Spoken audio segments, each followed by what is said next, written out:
Hello guys. जैसा आप सब जानते हैं, परसों हमारा बीएड सेकेंड ईयर का फर्स्ट एग्ज़ाम है, इंक्लूसिव एजुकेशन। तो हम एक क्विक रिवीजन कर लेते हैं फटाफट से। ये बहुत शॉर्ट में मैंने नोट्स बनाए हैं जिससे आप एक सब्जेक्ट की समझ रख सकते हैं कि हमें करना क्या है। कुछ पॉइंट्स कवर किए हैं जिन्हें आप एलैबोरेट करेंगे और उनके नाम से ही वो understand, you can easily understand them. Okay, so first is inclusive education. जैसा कि नाम में ही पता चल रहा है, inclusive. Inclusive means to include, inclusive. तो क्या इंक्लूड कर रहे हैं हम इसमें हम किस को इंक्लूड कर रहे हैं? Inclusive education means placing and educating the children with disabilities. मतलब उन बच्चों को हम इंक्लूड कर रहे हैं जिनमें किसी भी तरीके की डिसएबिलिटीज़ हैं। अब वो मेंटली हो सकती हैं, फिज़िकली हो सकती हैं, सोशली हो सकती हैं, इमोशनली हो सकती हैं।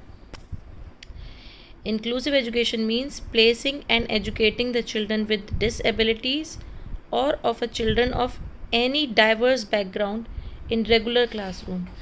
रेगुलर क्लासरूम से क्या मतलब है?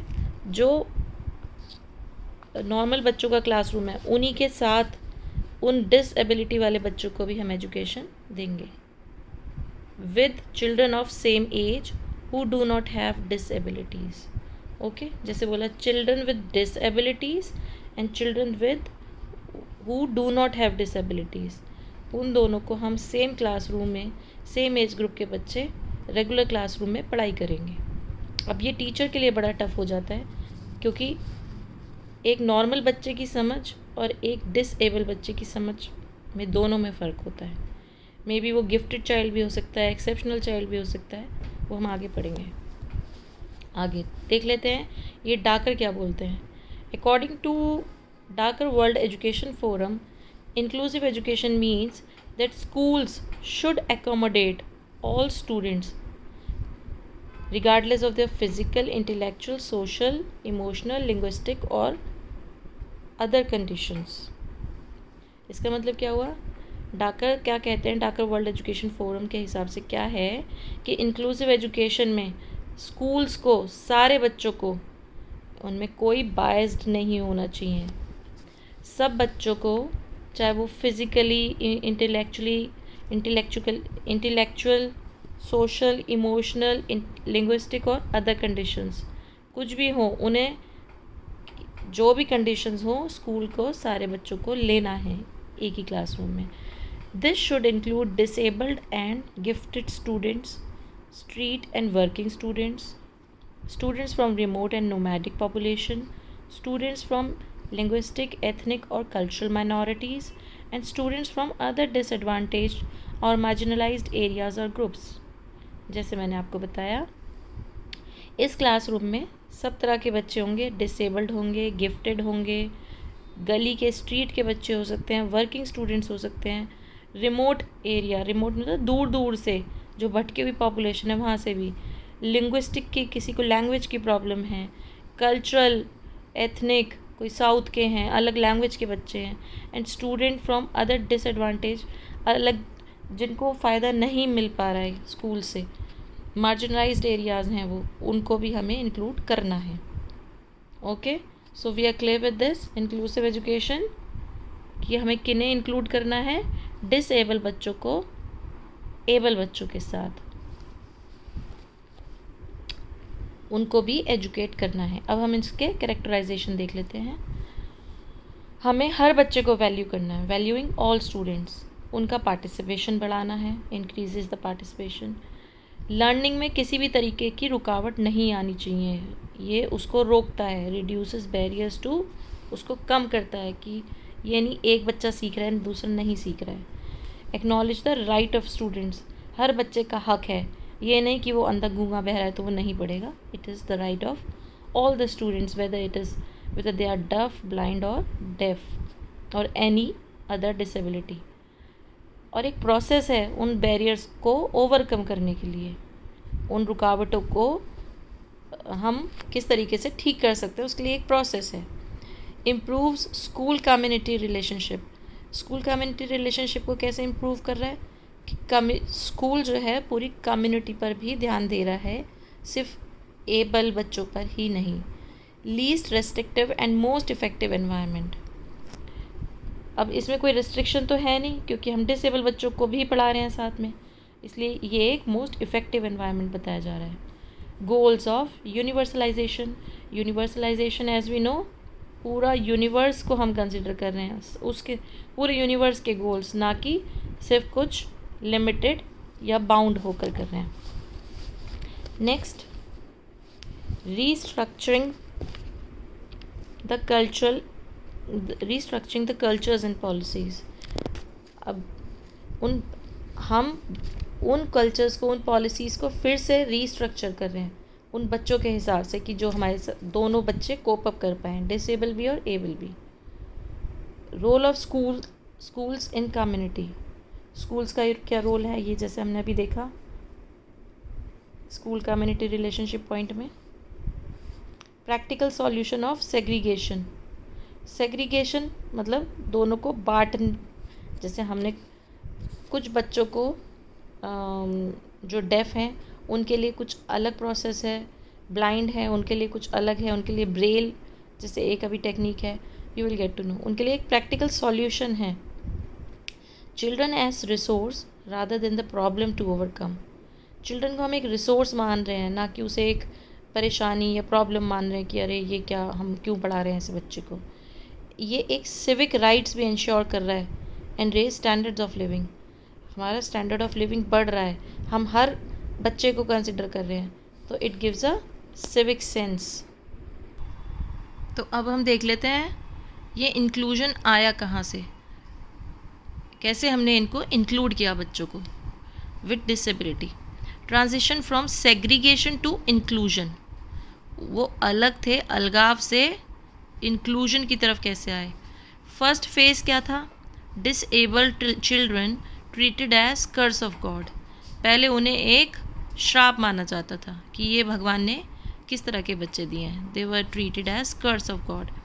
सेकेंड फेज़ में क्या हुआ, डिसेबल्ड चिल्ड्रन को उन्होंने प्रोटेक्शन में रख दिया, वर कैप्टन प्रोटेक्शन में भी, कि उन्हें पिटी होकर, उन पर दया खाकर कि इन्हें एक प्रोटेक्शन मिलनी चाहिए। Next phase, an attempt was made for the education. अब ये फेज़ आया, जो थर्ड फेज़ आया, कि उसमें उनको एजुकेशन के लिए, जिससे उनको एजुकेशन मिले, उसके लिए एक अटेम्प्ट किया गया, एक कोशिश की गई। पहला स्कूल बनाया गया डेफ बच्चों के लिए ग्रेट ब्रिटेन में, जो था 1767 में।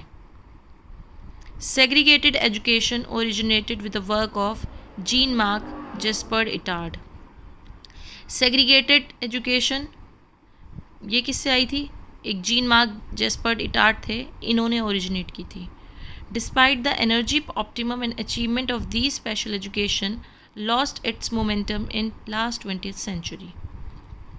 इतनी एनर्जी ऑप्टिमाइज होने लगी और इतने अचीवमेंट हुए स्पेशल एजुकेशन के, अचीवमेंट इन स्पेशल एजुकेशन ने अपनी खो दी लेट 20th सेंचुरी में। इससे क्या हुआ, स्पेशल स्कूल से to shift from special schools to normal schools, फिर स्पेशल स्कूल्स की जगह वो नॉर्मल स्कूल्स में ही सब आ गए।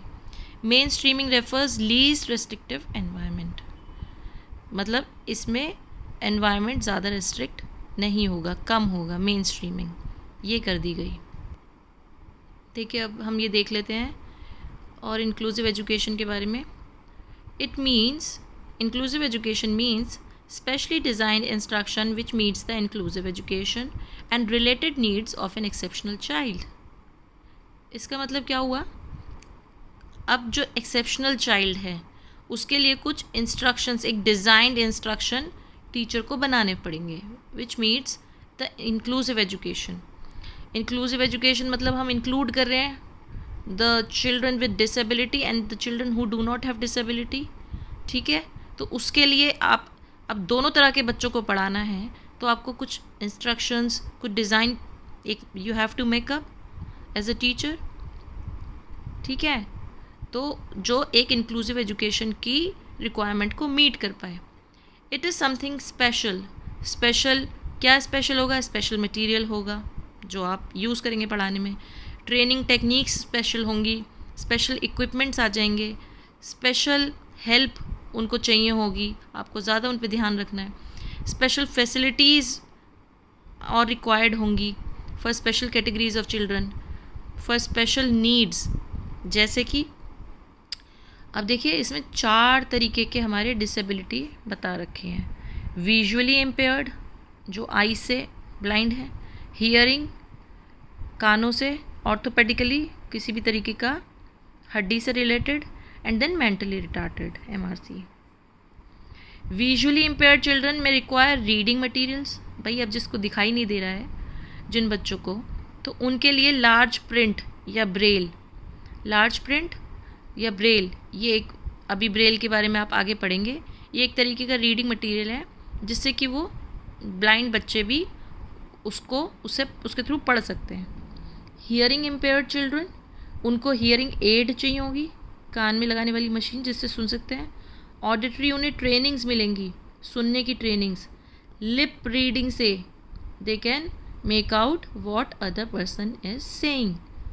Okay, so next, orthopaedically handicap children, इन्हें क्या चाहिए भाई, अब मे बी हैंडीकैप है, नहीं चल पा रहा है, तो व्हील चेयर्स चाहिए, और किसी भी तरीके के आर्किटेक्चरल बैरियर्स हम हटा देंगे इसमें।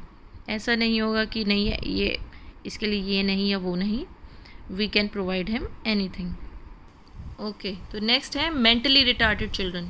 First was visually impaired, second was hearing, third was orthopaedic, fourth is अब मेंटली, जो दिमाग से है, आँखों से, कानों से, हड्डियों से, एंड देन दिमाग से। मेंटली रिटार्टेड चिल्ड्रन, उनको क्या चाहिए, उनको स्किल ट्रेनिंग चाहिए, मे नीड स्किल ट्रेनिंग, उनमें किसी तरीके की स्किल आ जाए। रिलेटेड सर्विसेज, जैसे कि स्पेशल ट्रांसपोर्टेशन चाहिए, अलग से उन्हें लाना पड़ेगा क्योंकि वो रास्ता भटक सकते हैं। मेडिकल एंड साइकोलॉजिकल असेसमेंट, उनका पूरा मेडिकल और साइकोलॉजिकल मींस दिमाग, साइकोलॉजी पूरा आपका ब्रेन से वर्क करती है, उनका psychological assessment. Physical and occupational therapy, उनके फिजिकल मतलब पूरे बॉडी की, और जो भी वो करते हैं उनकी पूरी थेरेपी होगी। एंड काउंसलिंग में be required if education, inclusive education is to be effective. तो उनको काउंसलिंग हमें देनी पड़ेगी अगर हमें इंक्लूसिव एजुकेशन को इफ़ेक्टिव बनाना है। अब देख लेते हैं इसके प्रिंसिपल्स क्या हैं। तो पहला प्रिंसिपल है principle of teaching all students. Obviously तभी हमने इंक्लूसिव मतलब हम इंक्लूड कर रहे हैं तो हमें सारे बच्चों को पढ़ाना है। Principle of including teaching all students. Principle of exploring multiple identities. Multiple मतलब बहुत सारी, ये ठीक है इसके ऊपर नहीं लगा। एक्सप्लोरिंग मल्टीपल आइडेंटिटीज़ मतलब किसी बच्चे को आँख से नहीं दिखाई दे रहा है, कोई बोल नहीं सकता है, कोई सुन नहीं सकता है, कोई मेंटली रिटार्टेड है, कोई नॉर्मल है, कोई ज़्यादा ही जैसे किसी का IQ है, कोई गिफ्टेड है, कोई एक्सेप्शनल। सो हमें बहुत तरीके की मल्टीपल बहुत तरीके के बच्चे देखने को उनकी आइडेंटिटीज़ मिलती हैं, एक्सप्लोर कर पाते हैं हम उन्हें। नेक्स्ट इज़ किसी तरीके का भेदभाव नहीं है। Preventive principle of preventing prejudice. Prejudice मतलब बायसनेस, किसी तरीके का भेदभाव नहीं है, तभी तो हम साथ में पढ़ा रहे हैं दोनों तरह के बच्चों को। Principle of promoting social justice उन्हें मिल रही है। सोशली ऐसा नहीं है कि बिकॉज राइट सबका है एजुकेशन का, इसीलिए उन्हें सोशली जस्टिस मिल रहा है। ये नहीं कि ये बच्चा देख नहीं सकता तो ये नहीं पढ़ेगा, no, he will also read. या सुन नहीं सकता है तो नहीं पढ़ेगा। तो हम सोशल जस्टिस प्रमोट कर रहे हैं, बायस प्रेजुडिस कम कर रहे हैं, रोक रहे हैं। एप्रोप्रिएट मटेरियल हम यूज़ कर रहे हैं, चूज़ कर रहे हैं उन बच्चों के लिए, सबके लिए। Principle of teaching and learning about culture and religions, ये भी बताया आपको कि लैंग्वेज की भी किसी को कोई प्रॉब्लम है, उन बच्चों को भी इंक्लूड करेंगे। Principle of adapting and integrating lessons appropriately. Adapting मतलब और उसी तरीके से उन सबको ढालना है और उन बच्चों के लेसन्स को भी हमें एप्रोप्रिएटली जोड़ना है। अब हम देख लेते हैं इसकी नीड्स क्या है, क्यों चाहिए हमें इंक्लूसिव, क्यों इंक्लूड करना है दोनों तरह के बच्चों को। children with disability and children with no disability. Why we are teaching them together, why we are educating them together? It's first one is universalization of education. ये पॉइंट हम प्रिंसिपल में भी कर चुके हैं. यूनिवर्सलाइजेशन मतलब पूरे यूनिवर्स के लिए एजुकेशन एक ही है. पूरा नेशन भी अपलिफ्ट हो रहा है, upliftment of whole nation. Eradicate poverty and marginalization. Eradicate मतलब जड़ से उखाड़ फेंकना, पॉवर्टी मतलब गरीबी को. अब इसमें भी कोई भेदभाव नहीं कर रहे हैं, तो गरीब बच्चों को भी पढ़ा रहे हैं. क्वालिटी ऑफ एजुकेशन ये भी अच्छी हो रही है. हैप्पी और सपोर्टिव एनवायरनमेंट मिल रहा है सबको, खुश हैं सब सपोर्ट कर रहे हैं एक दूसरे को. Right to education for all, जैसे बताया कि सबको पढ़ने का हक है. सोशल हार्मनी, सब सोशली भी खुश हैं सामाजिक तौर से. Improving school staff and students, school का स्टाफ और स्टूडेंट्स में भी इम्प्रूवमेंट आ रहा है.